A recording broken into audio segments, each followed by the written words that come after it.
अभी मैं सुबह से प्रयास कर रहा था कि विनेश के लिए बोलूं, जब उसको डिस्क्वालीफाई किया गया, विनेश या नहीं, लेकिन ऐसा लगा जैसे हमें चाकू घुसेड़ दिया गया। मेरे आज भी याद है उस प्रोटेस्ट में मैंने रातें काटी हैं और 4-4 गोली खाई मैंने। ये देश की अस्मिता से जुड़ा मामला था, पर हमारी मांग ये थी कि सरकार स्टैंड क्लियर कर दे, तब भी सुनवाई नहीं की गई। जब मंत्री बोलने आए तो हमने उनसे कहा कि हमें कुछ इन्फॉर्मेशन चाहिए, उस पर बात नहीं हुई।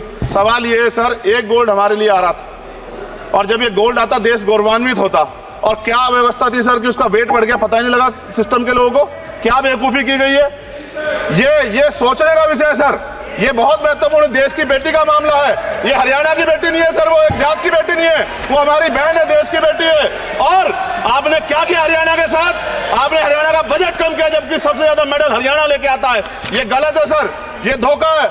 हमें इस बात की तकलीफ है कि विनेश जो है देश का नाम गौरवान्वित करती, इस देश का नाम बढ़ाती, लेकिन आज जो है अपमान का सामना करना पड़ रहा है। जब हमारे हितों की बात होगी हम जो है समझौता कर सकते हैं, लेकिन जब देश के हितों की बात होगी, बाबा साहब अम्बेडकर ने कहा था हम प्रथम और अंत्य भारतीय हैं। जब देश हितों की बात होगी, महिला हितों की बात होगी, महिला सम्मान की बात होगी, हर हम कीमत चुका देंगे। सरकार के मंत्री ने क्या कहा कि हमने इतने पैसे दिए, एहसान किया क्या? खैरात दी क्या आपने कोई? खत्म कर रहा हूं सर, खैरात दी क्या आपने कोई?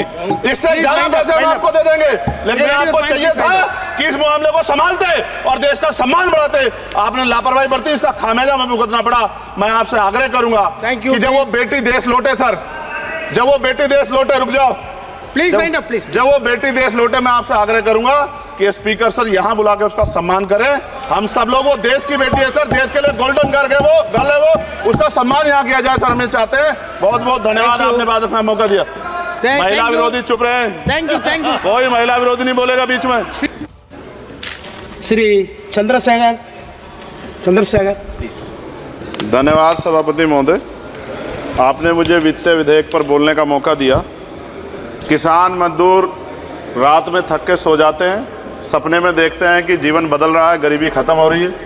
सुबह जब आँख खुलती है तो लगता है वापस जुगा तू है। ऐसा ही इस बार का बजट गरीबों के लिए था।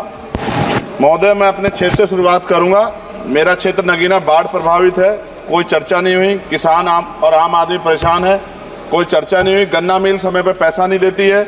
गुलदार ने 30 लोगों की जान एक साल में ली है पिछले, कोई फर्क नहीं पड़ता अमीरों को। उद्योग धंधे लगाने कोई बात नहीं हुई। मेडिकल कॉलेज और एम्स के निर्माण की कोई बात नहीं हुई।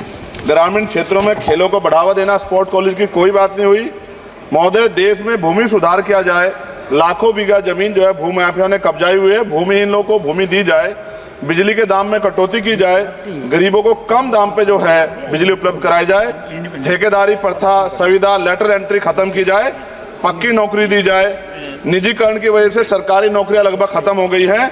मेरी मांग है, और मैंने निजी विधेयक भी पेश किया था, कि निजी क्षेत्रों में SC ST की OBC के लोगों को आरक्षण की व्यवस्था कराई जाए और पुरानी पेंशन बहाल की जाए। लोगों के पास एक तरफ सरकारी योजना चलाकर प्रधानमंत्री आवास योजना जो है उसके नाम पर मकान दिए जाने की बात होती है, वहीं दूसरी तरफ लखनऊ के अकबर नगर को तोड़ दिया जाता है।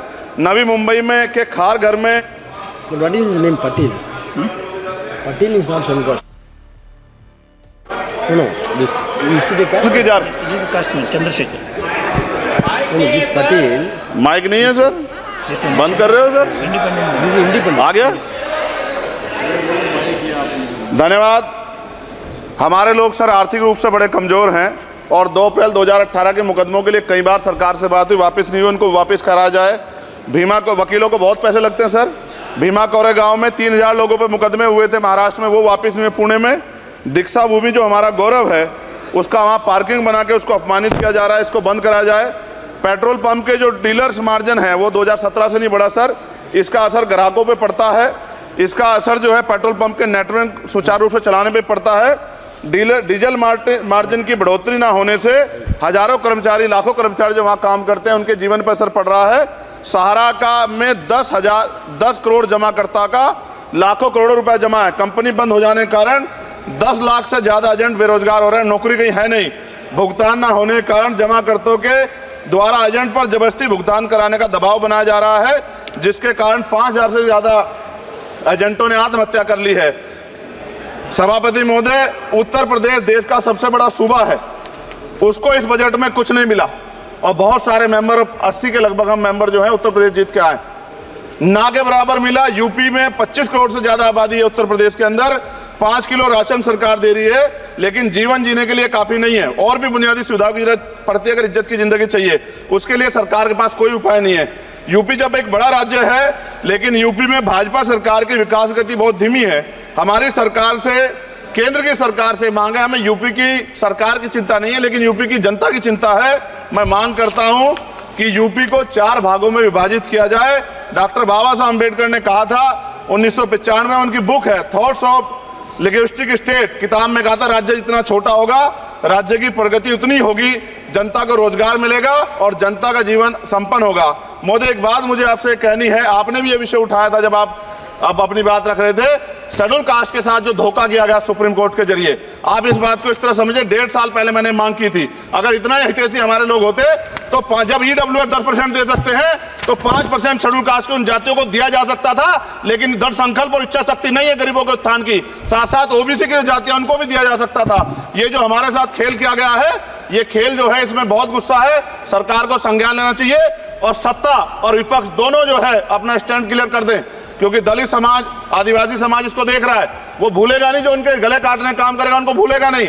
और साथ साथ एक जो मेरी पर्सनल है सर, अभी मैं सुबह से प्रयास कर रहा था कि विनेश के लिए बोलूं। जब उसको डिस्क्वालीफाई किया गया, विनेश या नहीं, लेकिन ऐसा लगा जैसे हमें चाकू घुसेड़ दिया गया।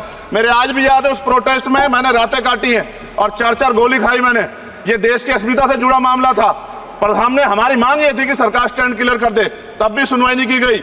जब मंत्री बोलने आए तो हमने उनसे कहा कि हमें कुछ इंफॉर्मेशन चाहिए, उस पर बात नहीं हुई। सवाल ये है सर, 1 गोल्ड हमारे लिए आ रहा था, और जब ये गोल्ड आता देश गौरवान्वित होता। और क्या व्यवस्था थी सर कि उसका वेट बढ़ गया, पता ही नहीं लगा सिस्टम के लोगों को। क्या बेवकूफी की गई है, ये सोचने का विषय है सर। ये बहुत महत्वपूर्ण, देश की बेटी का मामला है। ये हरियाणा की बेटी नहीं है सर, वो एक जात की बेटी नहीं है, वो हमारी बहन है, देश की बेटी है। और आपने क्या किया हरियाणा के साथ? आपने हरियाणा का बजट कम किया, जबकि सबसे ज्यादा मेडल हरियाणा लेके आता है। ये गलत है सर, ये धोखा है।